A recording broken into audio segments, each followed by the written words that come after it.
Hillsong Creative Podcast, where we hear from creative experts, influencers, dreamers, and doers, what they've learned and what we can learn from their journey as we explore, respond, and create.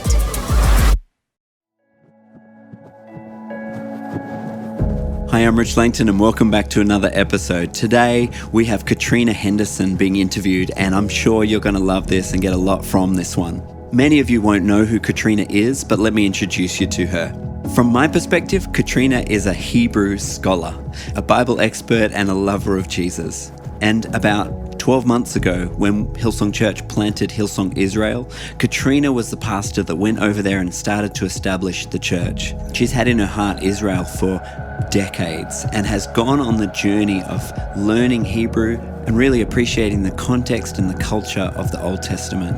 So today, she's going to help us understand what worship truly is. If you're like me, you'll think that worship is singing or songs or just what we do when we gather together. But today, we're going to discover what it really is, and that's going to help us all outwork our lives and our creativity in a whole new way. So I'm excited for this. I hope you enjoy it, and I'll talk to you at the end. Katrina, thank you so much for joining us today. So excited to see you. Love it. Nice to be here. Yeah, good to have you back. Okay, are you happy for us to jump right in? Sure, let's jump. Okay, I'm going to give you the first one. You ready? Mm-hmm. Okay, so what is worship, and or is there a difference between worship and prayer? Yeah, let's start with a small topic, shall we? Worship. Worship is, I guess, stereotypically, the answer would be worship is our devotion or adoration or exaltation, magnification of something. Right. Obviously, in this context, we're talking about God. Right. I think it's a little more simple than that, though. I think from the scriptures and its origin, I think it's as simple as walking toward, moving closer to something and it being your focus. Right. The thing you want to be the closest to. But prayer, the difference between worship, interesting question actually, because when the temple was destroyed, sorry, we're going Bible nerd, is that all right? Straight into Bible nerd. I love it, do it. That's all I know. When the temple was destroyed and the Israelites were in exile, what they knew as worship, being the sacrifice, was replaced with prayer. Okay, wow. So, in fact, some rabbinical writings would say and suggest that the 3 times a day praying thing was a direct replacement for the 3 times a day sacrifice/worship. So is there a difference? Depends on what time in history. Also, when the temple did exist, the burnt offering was in the outer court, the sacrifice, and then the incense in the Holy of Holies in the inner court. The incense represented prayers and thanksgiving. So it's almost like they intertwine. Like if you don't have prayer and devotion as the basis or the inside of your worship, it's just smelly flesh burning, if you know what I mean. Oh, sacrifice. No, totally. The worship without the prayer is not really pleasing. Right. But I guess in a common modern context, prayer can become very much about need and what we need and supplication but worship positions you in a place where it makes sense that this God is big enough to ask those things. So I think they go hand in hand. Absolutely. I love what you said. I love the imagery behind that as well, like just kind of putting into context what it's like without that prayer and without that inner connection with God. Can you talk into, I know it's a really big question, but like even just into like worship and like what it is. I love what you said about it's a focus and just a coming closer. It's actually not incredibly complicated. No, it's not complicated at all. I think we as humans like to complicate things because we can't deal with the simplicity of grace and unconditional love. So we make all sorts of things that are about us. Yeah. I mean, worship very early in Scripture is so removed from a 4-song set. Right. There were animal sacrifices. Right. And that was worship. You know, it's so randomly different to what we think when we think worship. But whenever you read the word offering or to offer a sacrifice, in the Old Testament, at least in Hebrew, it literally means to be brought near. Right. So ultimately what the Israelites were doing, and when worship wasn't just either Israel, Like there was worship false gods. There were Right. other nations that were worshiping multiple gods, inanimate objects, seasons, So when Israel started to worship, they were approached by the deity, if you know what I mean, to bring them close. And the way that the sacrificial system was set up, which is also far down the track from where worship began. But when the sacrificial system was set up, it wasn't do all these things to prove, to get right with God. Yeah. It was do these things as a symbolic external act of your internal drawing near to God. Right. The goal was that we would position ourselves as the creation drawing near to the Creator, and the encounter between heaven and earth, the only reasonable response is worship. Right. Whatever that looked like at that point in history, whether it was to sacrifice a bull, whether it was to be on your knees, whether it was to set up an altar with stones, whatever it looked like at various points in history, the ultimate thing that was happening was that they were responding to the God of all heaven and earth approaching them. Right. So that they could draw near to him. And then when that happens, the only thing there's left to do is worship. Totally. I love that because I think sometimes we think of it as it absolutely is music and it absolutely is singing and it absolutely is playing, and because it's biblical, we read it all the time, like Yes. to sing out, to praise, to shout aloud, to do all these things. But when you think about it in that context, it actually, I think sometimes we think it's only, we can kind of discount ourselves from it thinking, oh, I don't have that voice, so I can't do this. And we make it about something that's so shallow and like finite that what it was never meant to be. But when you talk about that, it's like it shows how inclusive it's always been, God reaching out to his people. And our only response could be to worship him. Yeah. To be in awe of him, to be overwhelmed by the grace of that approach, to be magnifying him instead of ourselves. Yeah. It is interesting because I often joke, even if I'm emceeing a service or introducing myself to people who are musically gifted, I often say, yeah, I'm that one Hillsong church pastor that can't sing to save their life, because everyone thinks we're all singers and musos. But True. I love that because it means I can worship. Yes. And I don't have to be able to sing or play an instrument or paint or dance. I can worship. It's Paul. Paul draws on this history so beautifully when he says, in view of God's mercy, in other words, Right. once you see what God's done for you, the reasonable response is to offer yourself as a living sacrifice. Yeah, absolutely. Holy and pleasing to God. That's your acceptable act of worship. So I secretly suspect he couldn't sing either. So he's probably Right? reiterating what acceptable worship looked like I love that. from a historical perspective. But It's really cool. Okay, so you love to run. I do love to run. Yes. Yes. When you're running and you're not in Australia anymore, you are now where? Tel Aviv, Israel. Awesome. You run regularly there. Yes. You love it? 6 days a week. Oh my gosh. Okay, you're amazing. Along these lines, we've been talking about worship. So like in your everyday living, we hear that a lot. Like in our everyday living, like bringing ourselves to worship, you were talking about being a living sacrifice. Do you feel like, are there moments when you're running and you feel like God speaks to you? Do you feel like it clears your mind? Like, absolutely. do you feel like closer Absolutely. to God when you're doing something you love, like running? Absolutely. I think God put all the gifts that we all have. Yeah. So my inclination to run has always been there.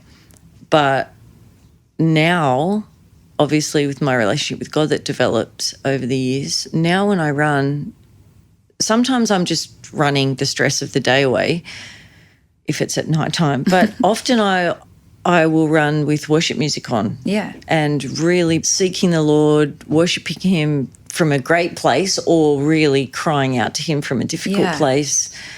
Oftentimes too, if I'm doing sermon prep or needing to think through things for other people's research, I'll be like, I just need to go for a run. I'll get back to you once I've gone for a run, and I'll run and it'll fall into place and I'll come back with. Right. Yeah. So I think if whatever we're given as a gift, if we can understand where that came from, that can also be a worship response. Absolutely. Yeah. It's like your whole person's involved. It's not just like, absolutely, it's your spirit and it's your soul and your heart and your mind, but it's also your body, like all working together. And it's such an incredible experience. I think that when we can invite God into everything, he's already there waiting for us, but then he's like, he's welcome. And it's just incredible, the interaction you have with God. Yeah. When you think about it it's not just at this time of the week, at this time, or when it's actually, it's always available. Yeah. That connection with him. Well, the earliest relationship we see between humanity and God's obviously Adam and Eve. Right.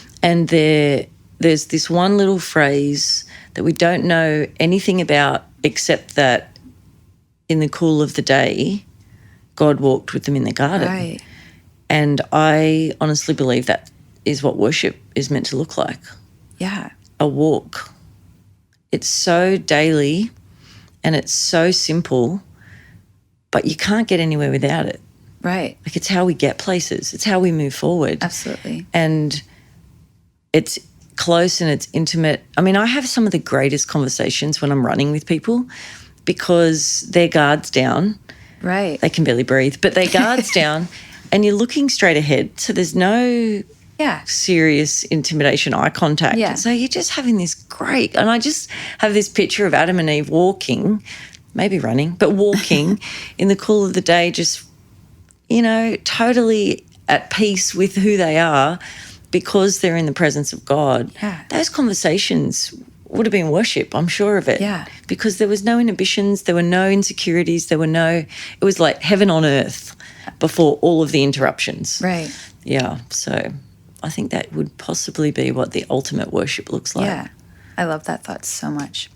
Okay, so you spoke about how worship is our proximity to God and following him in that walk, in that close relationship. Is that enough? Is that all we need to make sure we have that and then not worry about the rest? Or how does that play into community and church and the gathering of God's people?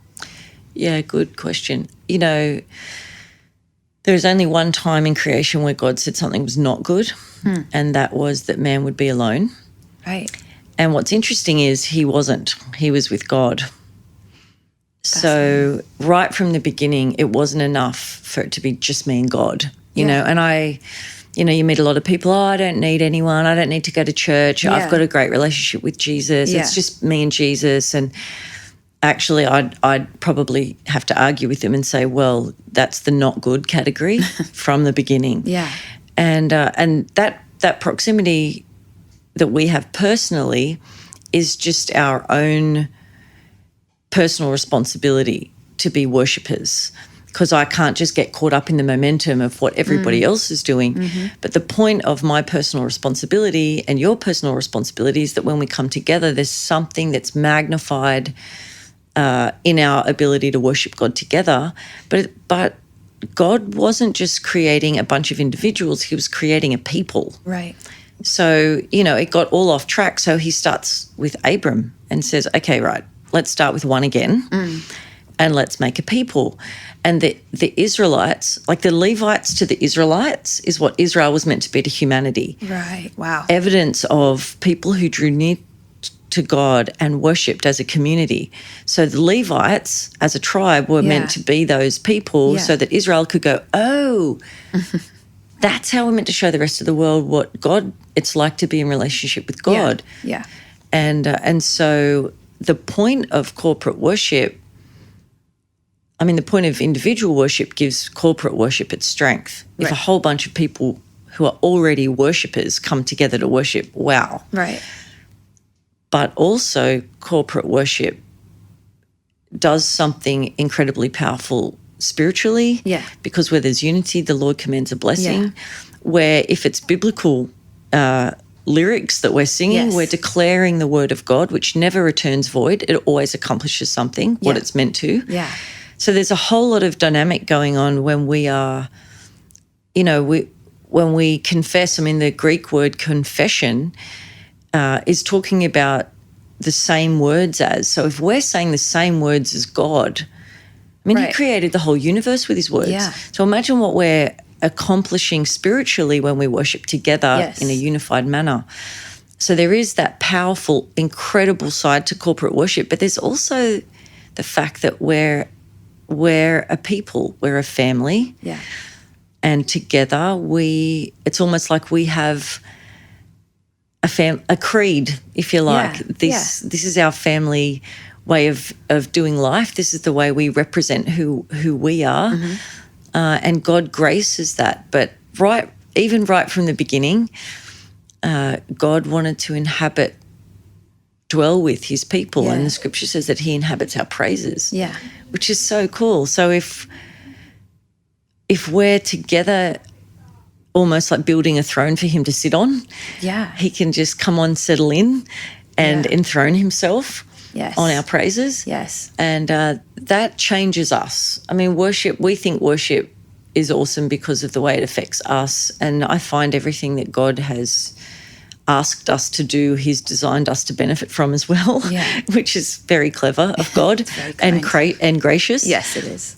So when we're worshipping, which we're created to do, there's a tendency within humanity to worship something. So if it's God, awesome. If it's God and it's together, the whole thing is magnified. Sure. And it changes everything. Yeah, its effects are exponential. We'll get right back to the episode, brought to you by our Hillsong Worship and Creative Conference, which happens in Sydney, Australia.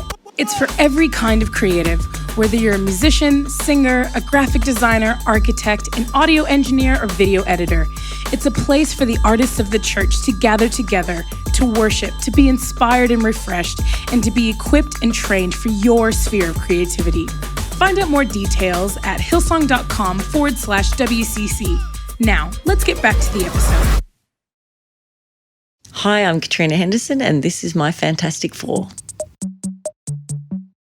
The last book I read was Dare to Lead by Brené Brown.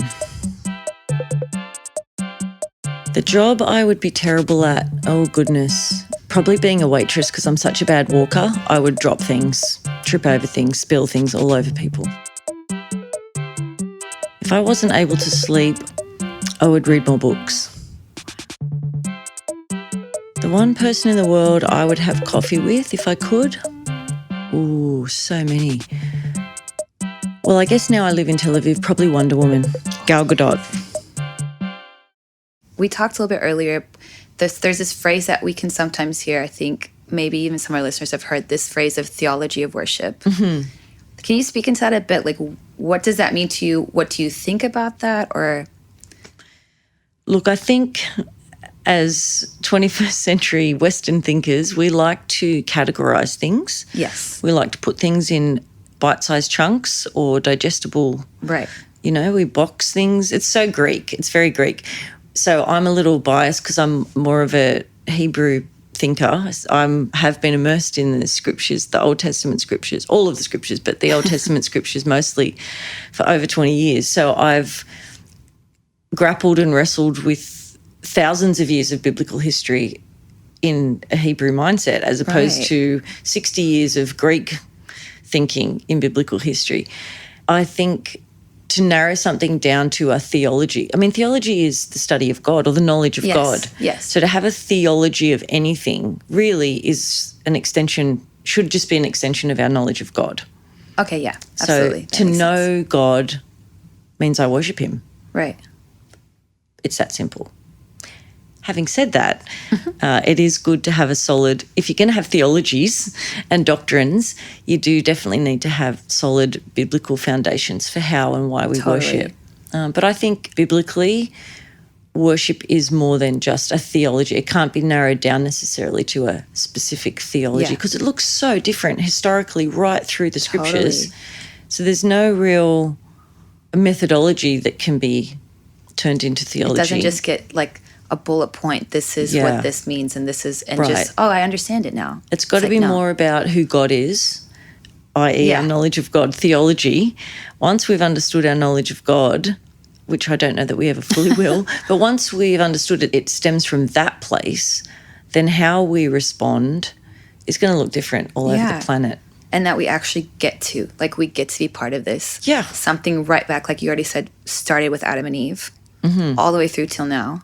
Again, ancient Near East, people worshipped crazy things. They worshipped stone idols and things made of wood, but they also worshipped gods that they thought they had to prove themselves for or, you know, bribe almost to get any kind of outcomes, whereas the God of the Israelites, our God, just wanted to walk with his people. Like, he wanted them to be in his presence, and worship kept circling back to that place of no inhibitions, intimacy with God, heaven and earth colliding, and our response to that being just pure and authentic. Right. It started as pure and authentic, and because, like you said, the complications, everything that happened, ever since then, it's not like God turned his back and we don't have to work our way back. It's ever since that moment, he always had a plan to reach out to us. That's what it's always been. It's always been his pursuit of his people. Yeah. Yeah, well, I mean, as I think I said before about the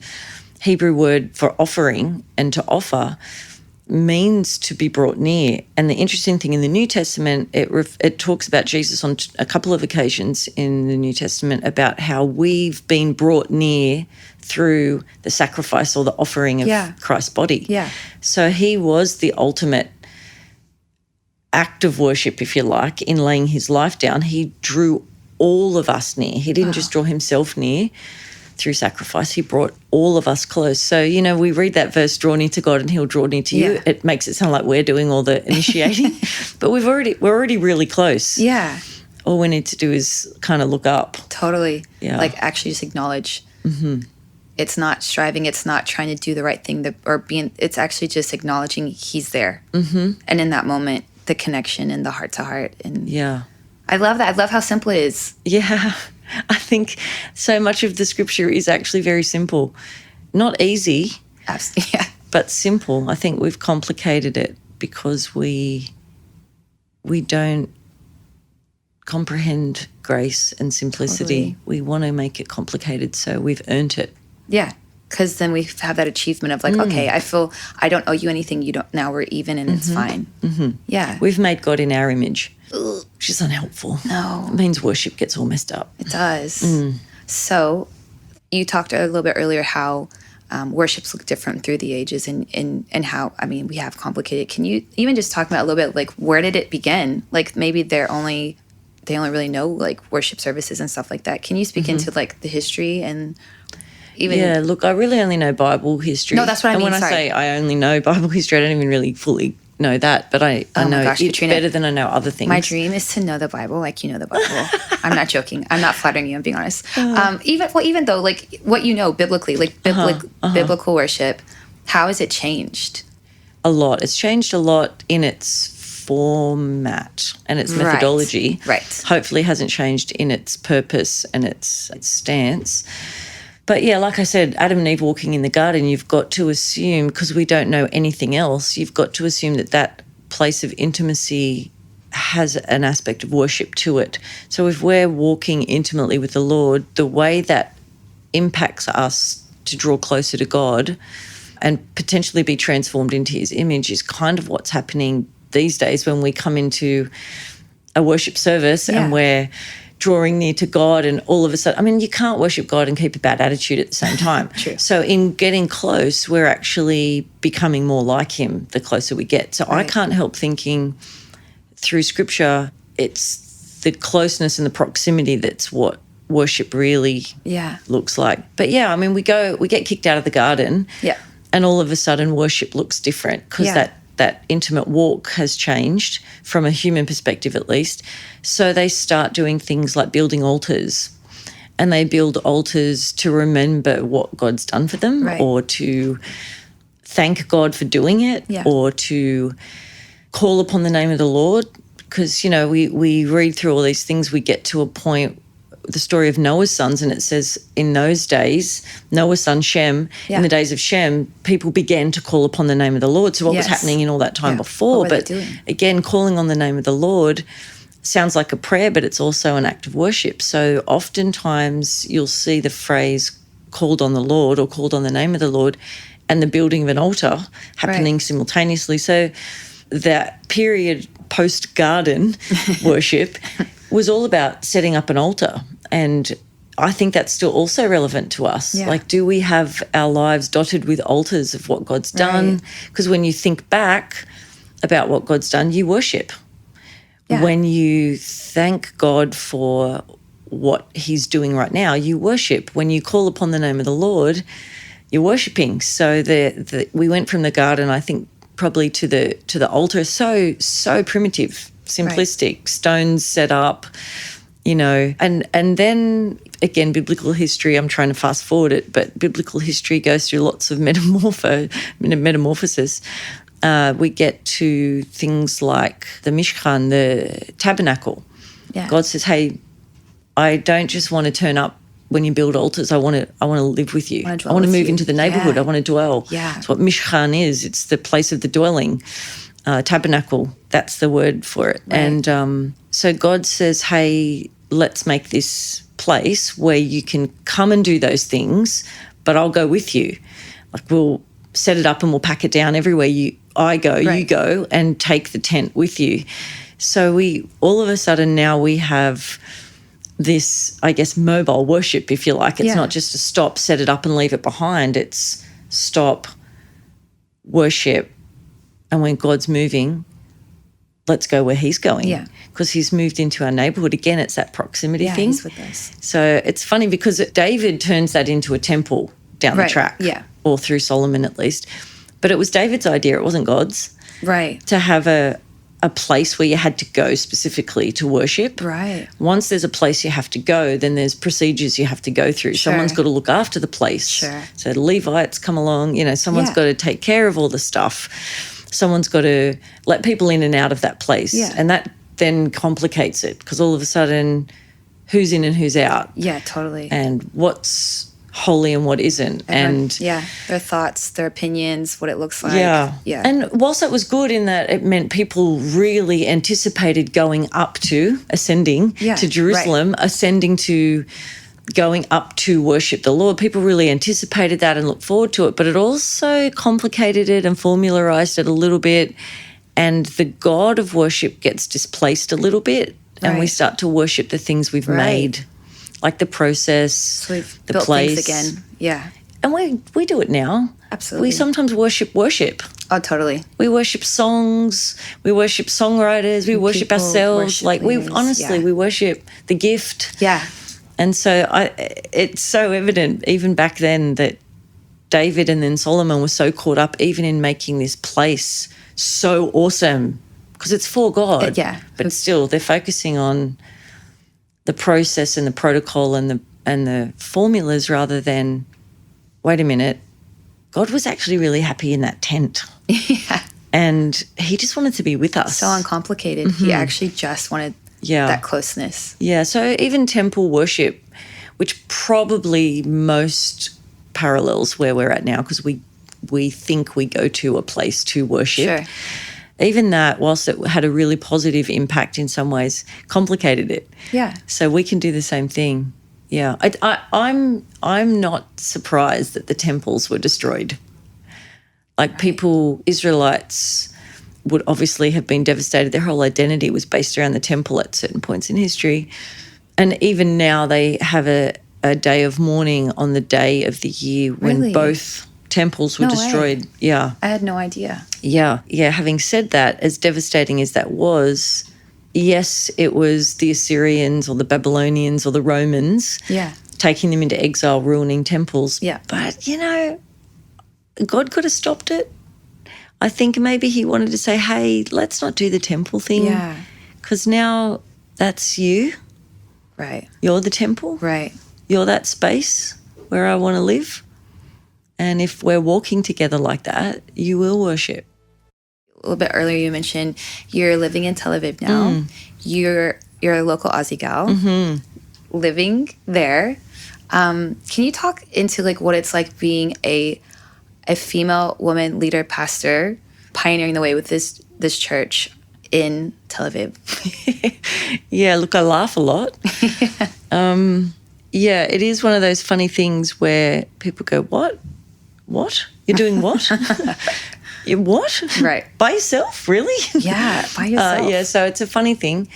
But people everywhere need the Lord. And Tel Aviv is this crazy, creative, innovative, edgy, young, and also really needy, rebellious, crazy. It's the prodigal son, ultimately. I think if the prodigal son, if Tel Aviv had have existed in the first century, I'm sure that's where he would have gone.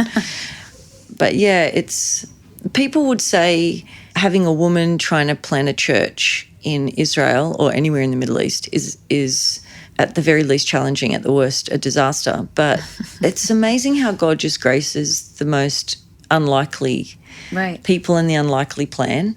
So God's been so great. Like, I haven't really felt particularly brave. I felt a little bit insane from time to time. But yeah, we need healthy churches or a healthy expression of the body of Christ everywhere on the planet. And I think Tel Aviv is a perfect place for our house or any house that's a healthy house to be built. And so I'm just really blessed I get to be part of making that happen. Yeah. I'm going to come visit you. Please do. I don't know when, but we'll eat a lot of good food. Yes. Okay. This is not as serious, but can you just, what kind of good food? Can you just talk me through it a little bit? Oh, look, you've not even eaten a tomato until you've had a tomato in Israel. Really? Seriously? Israel invented the cherry tomato. Did you know that? No, I did not know I mean, that. you walk into the shuk, the market. Yes. And there's probably, I mean, you could see 7 or 8 different types of cherry tomato just sitting in front of you and you think, oh my gosh, how is this possible? But the food, I think the reason the food is so incredible is that it's so fresh. I don't know what it is, because, I mean, I now cannot eat hummus from anywhere else. Right. I'm a So you won't hummus be snob. having any here while you're here? No, not unless it's imported from Israel. I wish I had some here. Imagine if I just pulled out. Oh, if you pulled out some Israeli hummus right dang now, it. I'd be a happy camper. Why wasn't I thinking A little bit about of hummus, a little bit of tahina, a little bit of Yes. flatbread. The only thing I Yeah, can there's say... too much bread. Well, okay. I mean, I don't know if you can have too much bread. I don't think so, but It's pretty yummy. that's amazing. I just remembering a phrase you said a moment ago that's just sticking with me, and it was, you said, we need healthy, everywhere is needed, and you're like, Tel Aviv is a place where they need that health, they need that love. Can you just speak, just a last thought on how can we be that where we are, wherever we're at in the world, with what's in our hand, whatever we're doing, how can we bring that to where we are? I think probably the huge benefit of starting church from scratch, like nothing, from the ground up with nobody, has meant I've had to really focus on what matters, Right. and what's needed in the community. And I've found, like everywhere else on the planet, Israelis, Tel Avivians, and anyone else living there just want authentic, real relationships, genuine belonging, and people who live what they say. Right. And Israel's very in your face and straight up. So if you're a fake, they'll know it. They'll call you out. So I think those basic human needs are the same across the earth. What most people don't realize, the core of that is their longing for that acceptance and that belonging from God himself. Absolutely. Through Jesus. And so I think anywhere we're planted by God, any city we're in, we need to be really diligent in committing ourselves to a local church and planting ourselves there, because, I mean, not only will you, if you're planted, you're going to bear fruit. That's just the nature of planting. Yeah. So yes, it'll benefit you, but it'll also give your community an opportunity to see church isn't about religious activity. It's just a place where people who really love God, really love Jesus, go to celebrate that and learn more about doing that well. Right. And the church is healthy, everyone's living that out 24/7. Yeah. And the gathering, the service and the worship set are really just the celebration of that, the surrender to that, the lean into that, the commitment to grow in that, so we can take it out. Right. And people can see what it's actually like for God to move into the neighborhood. Right. So the Like garden actually, all totally. over. Yeah. Yeah. Like actually in the neighborhood. Actually the in love, the neighborhood. the relationship, the authenticity, the uncomplicated, Absolutely. which might be very shocking at first. Like, have you found that even with where you're at, where people are like, wait, do I really just come as I am to church? Well, we have that, that saying and that hashtag, I guess, here at church, come as you are. Yeah. And that has really shocked people in Tel Aviv. Right. because they've got so much religious context for millennia, actually. Yeah. And so when I say, no, just come as you are, or when I'm emceeing a service and I say, hey, you're welcome here, welcome home. Yeah. It doesn't matter where you're from or what you believe, you're welcome here. That really shocks people because they're used to being in a context where it has to look a certain way, they have to be a certain kind of person, do a certain kind of activity to be accepted, whereas we're endeavouring to build a church and open a home, if you like, a church home where everybody's welcome to be a part of the family, everybody's on a journey, no matter where they're at on that journey, they can come as they are. So people have actually said to me, I didn't think I would come tonight, but I remember you'd said, come as you are. So I just did. Wow. Yeah. Because they felt welcome. Yeah. And they knew they actually could they took a chance on coming as they were, and they did. Yeah. And then to find that, I find it so fascinating because I get so used to being like, hey, we get so used to saying these things, and in the community, and like, I feel like I can underestimate how being that for other people, I might think it doesn't make a difference. But even in this community I find myself in, it actually, there's people here who their reality is not come as you are. Right. Their reality isn't welcome.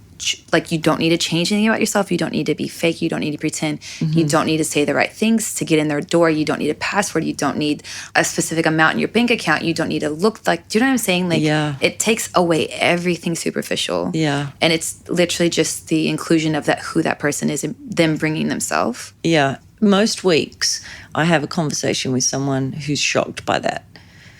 One young guy just finished his military service and said to me, I'm in a dark hole and I don't even know how to live anymore. Now that I'm out of the army and people aren't telling me what to do every day, I don't know how to do my own life. Yeah. So I've come here to Tel Aviv, which is, classic. And I said to him, well, that's cool. Just keep hanging out with us and we'll do what we can to help keep you out of the dark hole. Right. And he's like, really? But I don't believe what you believe. I said, that doesn't matter. You're a great guy. Yeah. Why would you not come hang out with us? There's some good people here. Some of them you'll get on with, some of them you won't.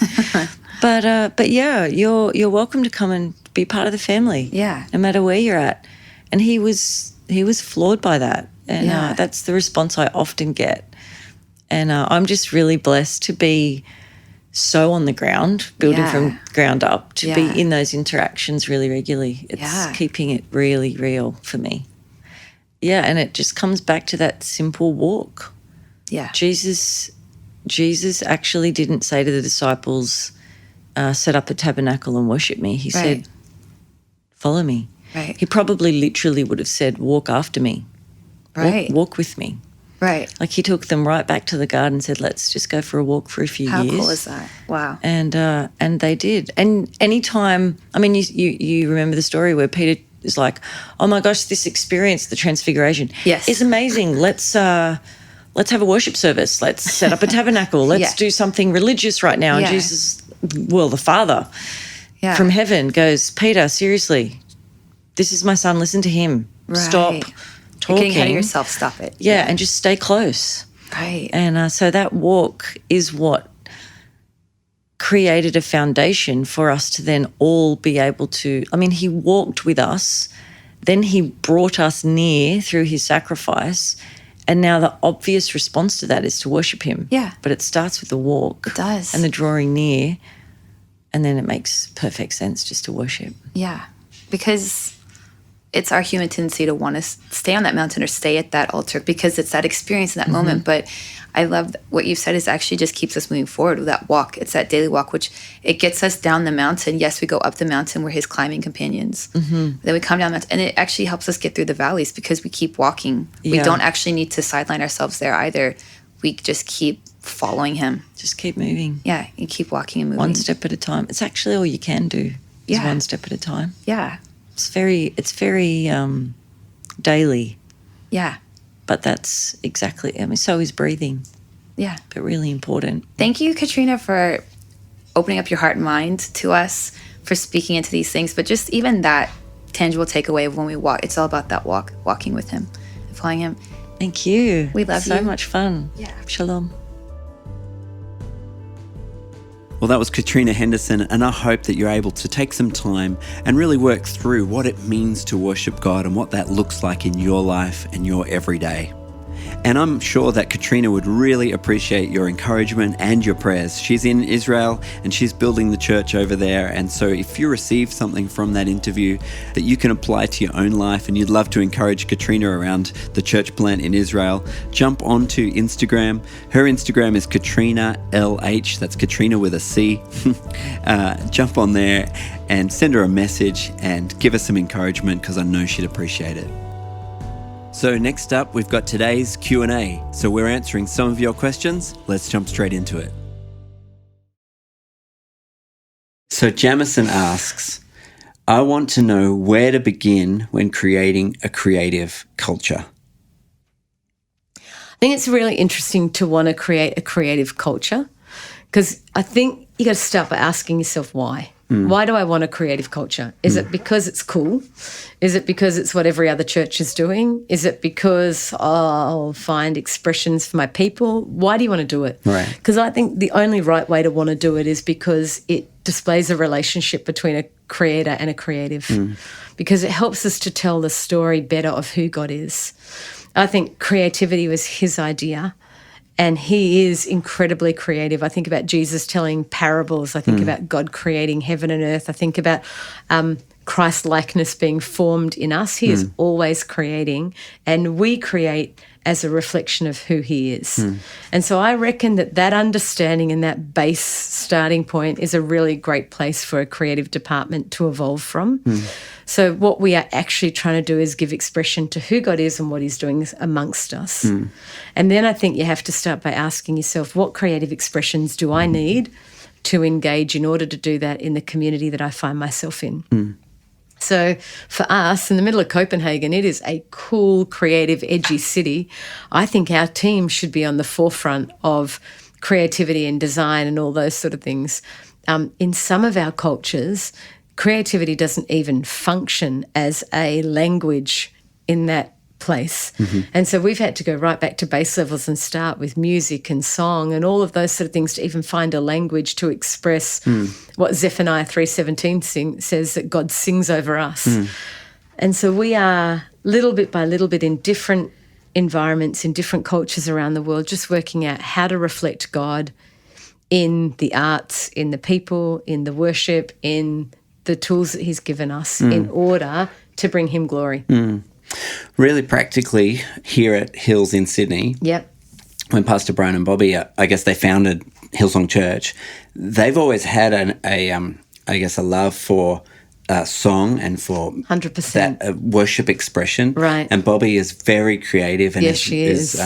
And makes room for the arts, right? Exactly. And I guess that's where I was going. So as far as senior leadership goes, they're leading the way. They're sort of pointing us in the direction. And I think they've been really great for us, because they go, we make the special days special. Now, they don't tell us what that looks like, right, but we get to come with ideas about what that could look like, which means for us, it's limitless on what we could do. So we can do as much as our team can dream. So if we wanted to have an art gallery on Mother's Day, if we wanted to bring dance, if we wanted to bring short film, if we wanted to bring whatever we wanted to do, we could suggest that as an idea and submit it to them for consideration. And then obviously whenever you bring creativity, you've got to be prepared to be knocked back. So I can think of many times in starting a stage design culture and a creative culture where I've turned up on a Sunday and what I've seen has been horrific. And we've actually had to pull down things because our value is excellence. And so in terms of birthing creativity, it's been willing to actually say no to things, even though it's taken people a lot of time and a lot of effort, in order for the greater good to prevail. We have said no to dance because it hasn't been polished enough, because I think you can put things up there, but if they're not ready, the congregation doesn't respond like you want them to. And so therefore you lose their trust in order to bring it next time. So I would much rather bring what is good and reflects well on God than half-baked. And I think actually setting some standards early on as you're building a creative culture matters. And in that, obviously, making sure it aligns with your senior leadership's vision and goals. Because I know in some congregations, the senior pastors, creativity is not even on the page. Right. And it's not something that they're wanting to engage with. And so for us, if we tried to do worship or spirit dancing in worship, we would find ourselves out of alignment. So not that dance doesn't have a place in worship, but probably the best place that it fits for us is in telling stories and narrative as opposed to in the middle of worship. And I think you've got to find the fit for the arts in the context that you live in. And being willing to submit to leadership when their vision is not for that particular form of creativity or even creativity at all. 100%. Our friends at Bethel, they have artists on the platform painting during worship, and they have flag dancers during worship.